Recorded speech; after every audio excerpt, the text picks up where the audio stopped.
Prece de abertura.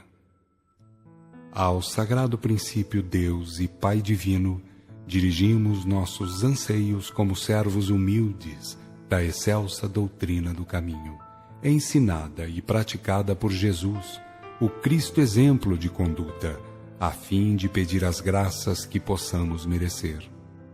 Dá-nos, sagrado princípio, o amparo das legiões mensageiras.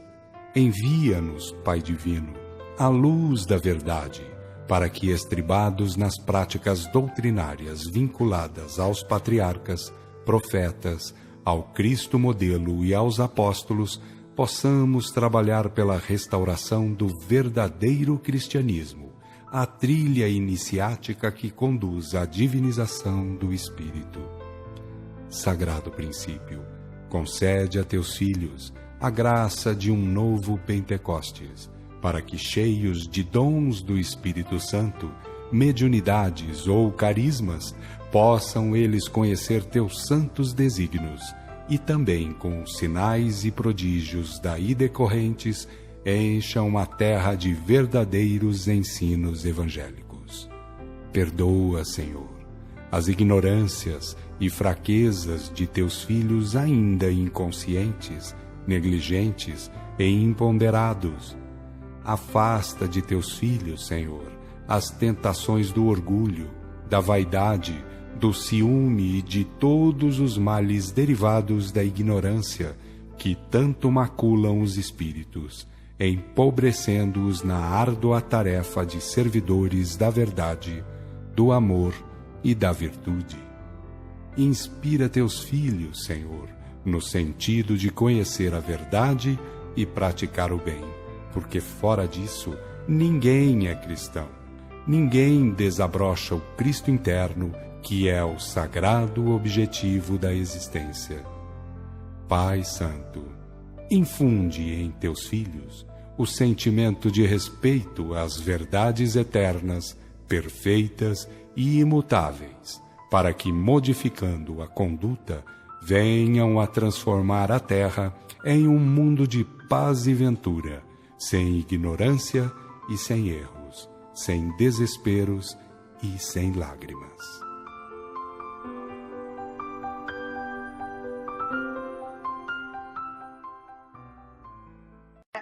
A quem muito foi pedido, foi dado, muito será pedido. Ele está entre dois títulos, né? Que vem antes. Um é: nem todos que dizem Senhor, Senhor entrarão no reino dos céus. E o outro título é: será dado àquele que já tem. Até nesse segundo título, quem escreve é Joana de Ângeles. Os mentores espirituais, por meio do Divaldo, nos trouxeram isso. Então é bacana, né? Então, e esse título está bem no meio, entre um e outro. Então, o capítulo é muitos os chamados, poucos escolhidos. Então, e apresenta as várias facetas. Então, é muito rico o assunto, e complexo e profundo. Mas nós vamos agora tentar, né, responder o teu questionamento, assim, né? O que significa, então, muitos pedirá aquele muito que recebeu. É interessante isso, né, que nós vamos ver que esse trechinho ele foi retirado, né, do Evangelho de Lucas. E ali no Evangelho de Lucas, né, na tradução do Novo Testamento do Haroldo Dutra Dias, que a gente foi buscar, uma tradução muito boa, né, o título, Parábola do Servo Vigilante. Então, dentro do capítulo, ele nos traz a nuance, né, da responsabilidade enquanto servidores dentro da doutrina espírita. Os servidores cristãos, não interessa onde, né, mesmo que se cognome ateu, se ele tem atitudes cristãs, ele está servindo o Cristo. Interessante isso, né? Então, todos nós somos hoje servidores do Cristo, numa tarefa imprescindível, que é o nosso autoconhecimento, como tu bem disseste, né? Estender as mãos a esse Cristo, que nos chama todos os dias com novas oportunidades de caminharmos com Ele. Então, aquele servidor, então, que recebeu, que conhece a lei, né? Conhece a lei de Deus, estudou os evangelhos, né? Estudou né? Tem exemplos no seu dia a dia de pessoas que nem são espíritas, nem são católicos, não, nenhuma, e tem uma resignação, uma alegria, e passa, a gente nem imagina as dores e os sofrimentos daquela pessoa. Quando a gente descobre, a gente diz, meu Deus, é um anjo do Senhor aqui conosco. Né? Então, é por aí. Né? Então, pelas atitudes, pelo posicionamento. Então, quem conhece será muito pedido, né? Essa lei de Deus. Será que nós espíritas conhecemos, meu irmão? É isso aí, né? Esse título, né, nos fala das responsabilidades para com Deus e para com o próximo. E é uma questão muito importante, porque ele vai citar ali, conheces e reparta através da atitude, do pensamento, né, onde nós hoje devemos ajudar mais a limpar esse planeta dos nossos pensamentos, das nossas atitudes equivocadas, do que propriamente contribuir para esses lixos mentais, esses lixos de ações, muitas vezes, que traz o prejuízo do próximo. Pensamos o seguinte, André Luiz, em certo momento, em uma obra, vai dizer assim, se erramos por desconhecer a verdade, seremos menos punidos e não perdoados. Eis que Deus só nos cobra o que dele temos recebido. E há uma questão muito importante de entender. A ignorância justifica o erro? Querido Flávio, ela pode amenizar as consequências do erro. Não o erro em si. O próprio Evangelho nos diz, né? O escândalo é necessário no mundo, mas ai por quem ele venha, né? Justamente por isso. A lei de ação e reação faz parte do nosso processo educativo. Mas se a gente errasse e não tivesse consequência daquele ato, o processo pedagógico de Jesus, né, do nosso Pai amoroso, justo, misericordioso, né, estaria capengo. E falando de nosso Pai, que é perfeito, né? Imagina, nós é que nos rebelamos muitas vezes, né? E dizemos, eu não sabia disso. Se nem na legislação humana, né, pode-se alegar perante a justiça humana desconhecimento da lei, né? Lembrando, né, que ela está na nossa consciência, ela está no nosso íntimo, está lá ali dentro, né? E a ideia é justamente nos burilarmos para irmos ao encontro desse eu profundo, né? Atendermos as condições de estarmos no mundo, mas olharmos para dentro. E às vezes a gente se perde nisso, né? Então tenhamos certeza, ameniza, mas não, né, justifica. E há necessidade, como tu falaste, assim, de repararmos isso, mas isso nós vamos tocar mais à frente, né, para não adiantar. A carruagem na frente dos bois. Há um texto do Espírito de Verdade sobre a mensagem que buscais. E ali eu pude tirar ali um pequeno trecho que vai nos trazer a seguinte reflexão. Deus pune não somente pelos nossos erros cometidos, mas também pela nossa inércia, comodismo e má vontade. E no item 11 ali, como eu acabei lendo ali sobre o cego, né, aquela cegueira da responsabilidade, não tens nenhuma responsabilidade por ser cego, ele fala do cego, ou seja, da cegueira. E eu te pergunto, de que cegueira nos fala que Jesus seria a cegueira dos olhos físicos? Bacana isso, né? Isso aí, esse teu questionamento, Flávio, me lembra uma passagem assim muito cara a mim, talvez a muitos espíritas, irmão não espíritas há 2000 anos, do Emmanuel. Né? Não, perdão, não é há 2000 anos, é Paulo e Estevão. Né? Aquela passagem assim, em que ele está no caminho de Damasco, conhecido por todas as religiões, né? Todos os cristãos, até por outros, né? Porque tem filmes. Então, se espalha essa mensagem. Né? Quem tem olhos de ver, vê, quem tem ouvidos de ouvir, ouve.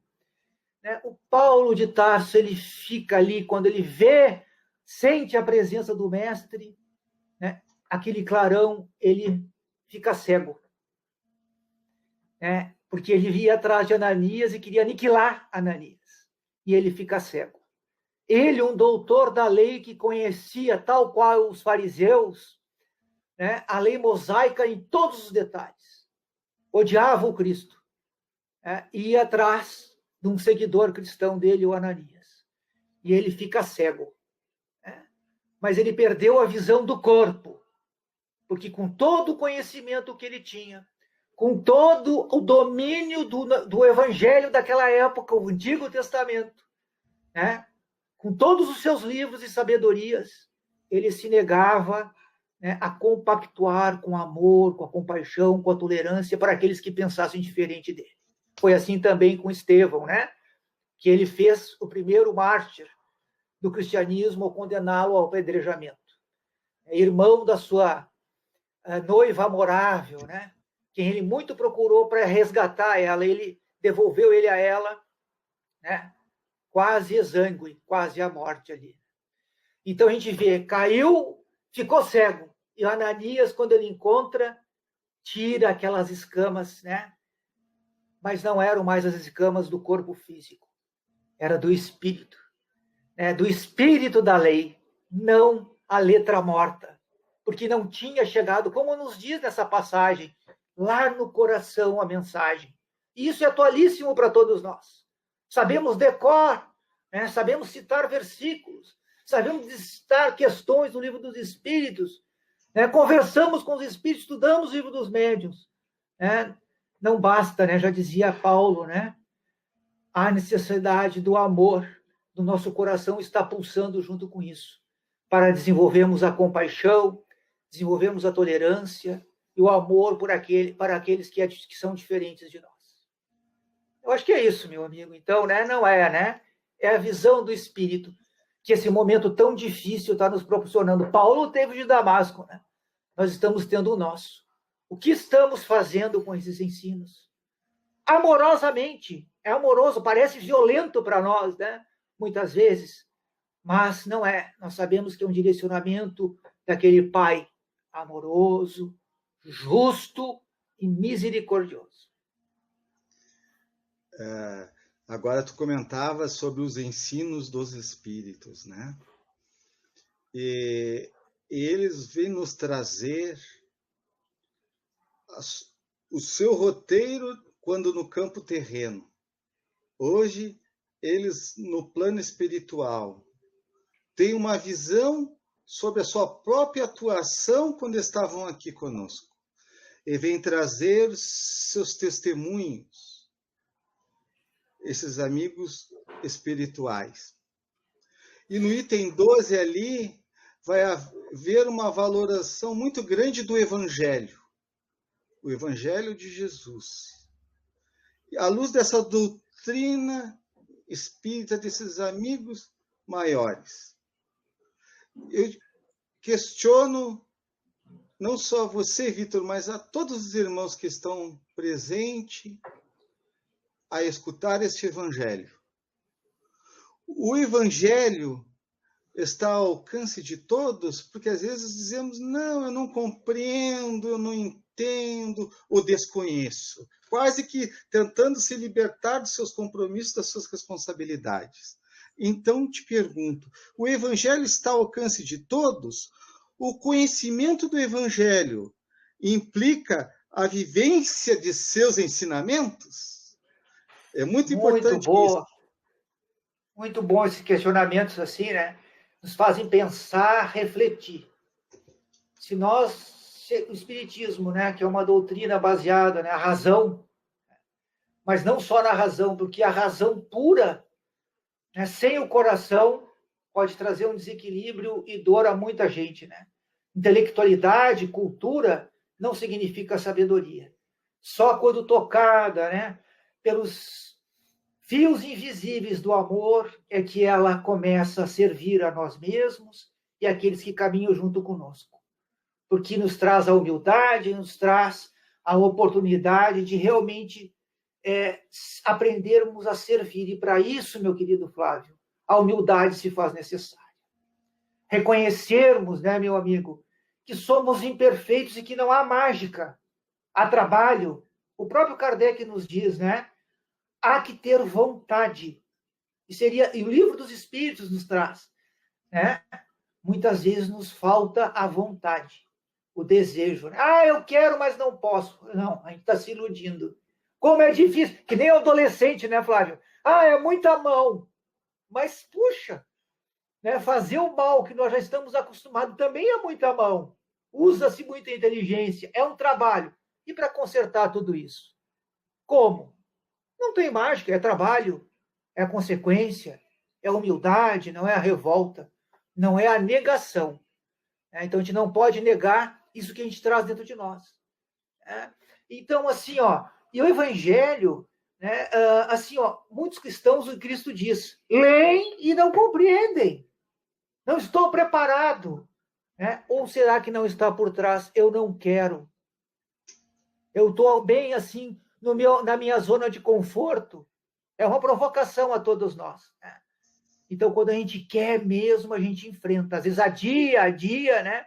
Mas vem os lembretes. Olha, te cuida. Olha como é que tu está te portando. Olha como é que tu está te sentindo. Tu está bem? Né? Então, se a gente continuar fazendo as mesmas coisas, vamos voltar de novo a isso. Né? E o Evangelho está em todos os lugares. Não precisa ser ilustrado, pode ser analfabeto, pode ser... E os próprios Espíritos nos trazem. Uma nobre francesa, no livro, né, de Valdo, que fala, é muito parecido com o Céu e o Inferno, vem nos contar a sua vida. Na vida anterior, ela foi uma nobre, snob, machucou muitas pessoas, tirou a vida, não considerava isso. E ela veio muito miserável na outra existência, muito. Né? Reencarnou filhas de escravos aqui no Brasil e sofreu muito. Órfã de pai e de mãe, porque ela não tinha nenhuma ligação positiva com alguém que pudesse, né, se servir ela por mais tempo. Então, os pais deram o corpo biológico e ela ficou órfã. E essa irmã veio mendiga. E só ela lia o Evangelho pelo amor e solidariedade de algumas pessoas que liam alguns trechos. E ela, sem ter nada nessa vida, reparou tudo aquilo que tinha feito de errado. Começou muito bem. Ajudava todos os mais desvalidos, aqueles de rua, ali que ninguém suportava chegar perto, com o passe, com a oração, com a prece e com seu carinho e dedicação, sem um tostão. Já nos ensinou isso, né?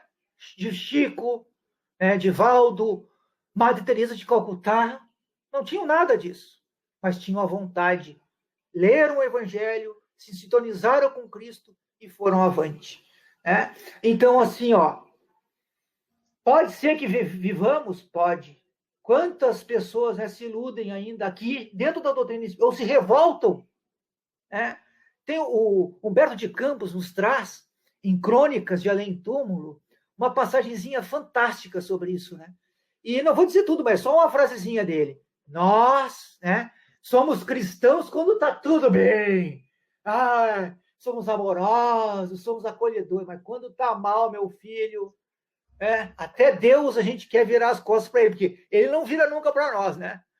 Então, alerta, reflexão, o que esse momento está trazendo para todos nós cristãos, né? E a nossa responsabilidade enquanto poder, né? Não só conhecer o Evangelho, né? Mas poder viver, exemplificar na nossa medida. Jesus já dizia isso, nos acolhe, como a gente pode. É um processo, né? Pedro nasceu pronto? Não. João Evangelista nasceu pronto? Os apóstolos? Não. E eles eram gente que nem a gente.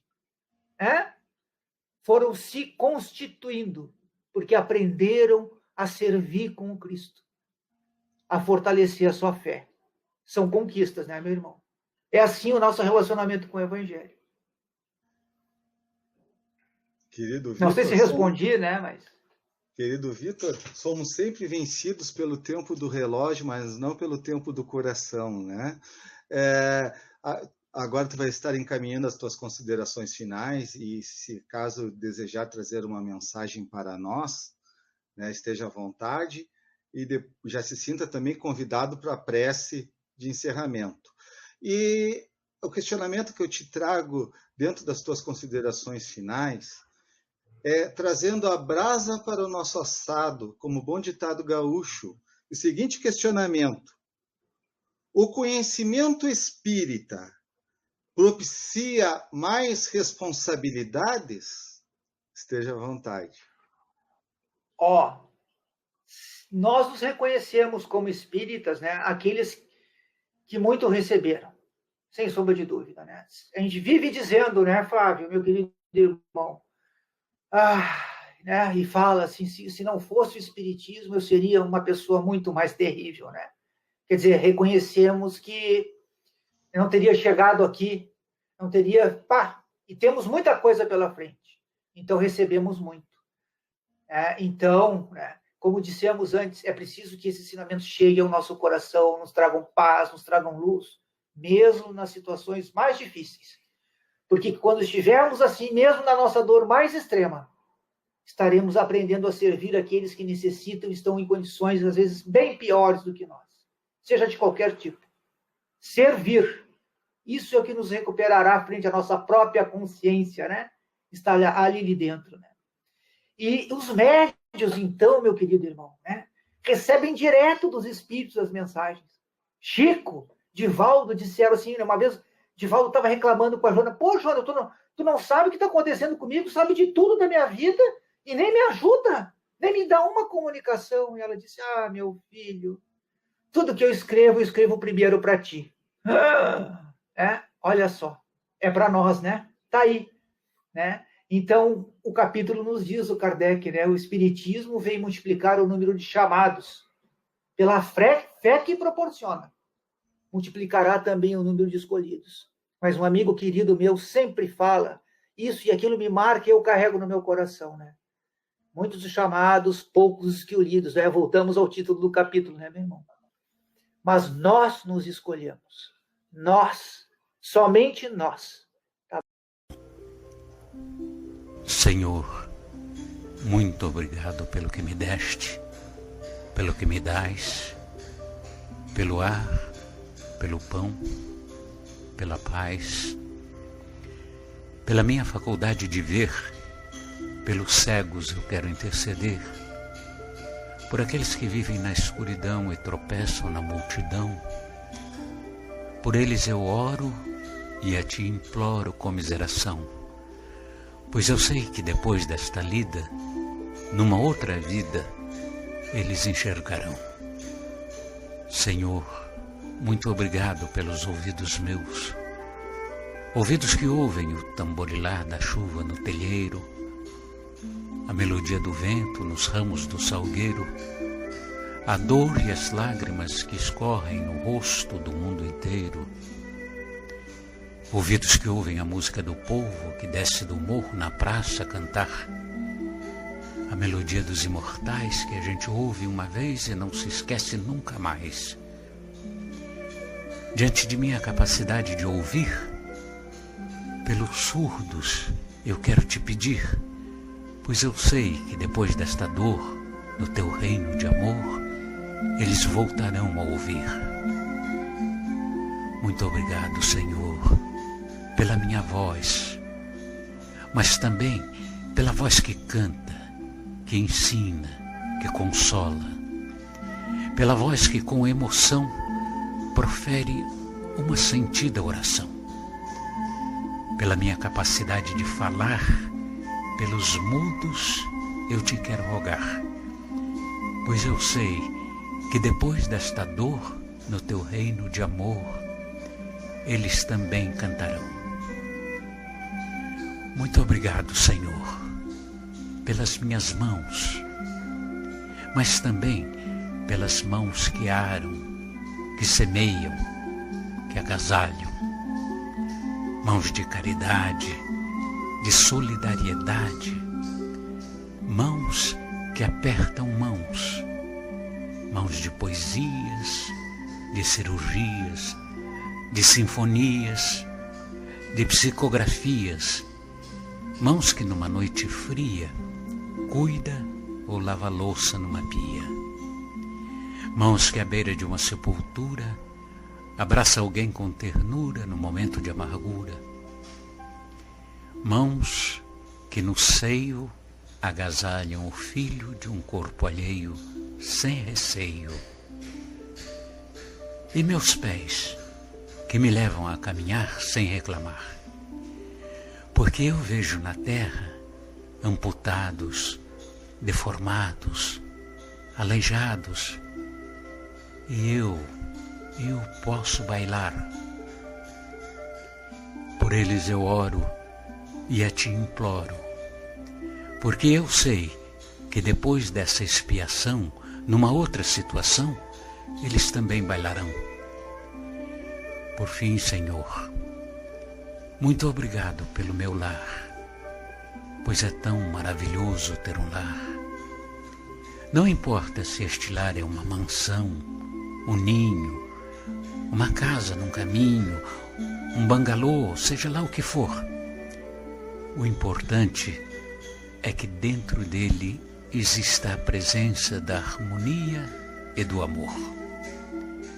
O amor de mãe, de pai, de irmão, de uma companheira, de alguém que nos dê a mão, nem que seja a presença de um cão, porque é tão doloroso viver na solidão.